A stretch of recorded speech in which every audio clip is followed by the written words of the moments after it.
नमस्कार सांग माने आमर ही मोटिवेशनल कहानी सीरीज रो यह हूँ द्वितीय कहानी। जदि आपण मैंने यार प्रथम कहानी देखी ना तेबे से भिडियोटीर लिंक डिस्क्रिप्शन बॉक्स रे अछि। आपण जाई से भिडियोटी को निश्चित देखिबे।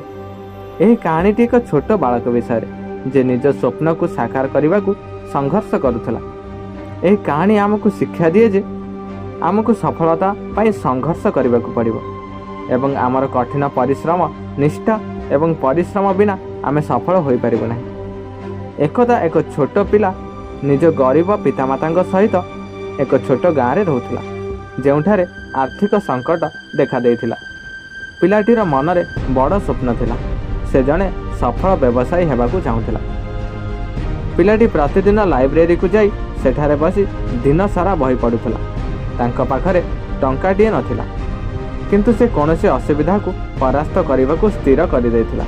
से दिन राति कठिन परिश्रम कला, धैर्यवान थिला एवं निज लक्ष्य आड़ को चेष्टा जारी रखिथिला।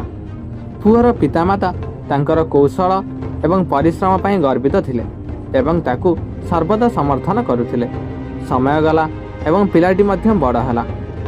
से जेउठारे काम करुथिला सेही स्थानरु से निज संचय सहित व्यवसाय करबा आरंभ कला।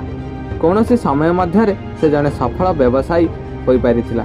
जिए तांको स्वप्न को वास्तव में परिणत करथिले से तांको दुकान को विस्तार करथिले, अधिक कर्मचारी नियुक्त करथिले एवं तांको व्यवसाय को नूतन उच्चता को नेइथिले। असुविधारे परिपूर्ण बालकटीर यात्रा ताकू शिखाइला जे सफलता पाइबा पाई आमको धैर्य एवं संघर्ष करने को पड़िबो।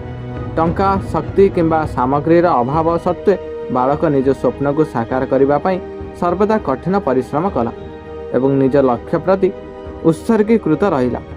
एही कारणरू आमे शिखुजे सफलता हासिल करने पाई निरंतर चेष्टा करने उचित।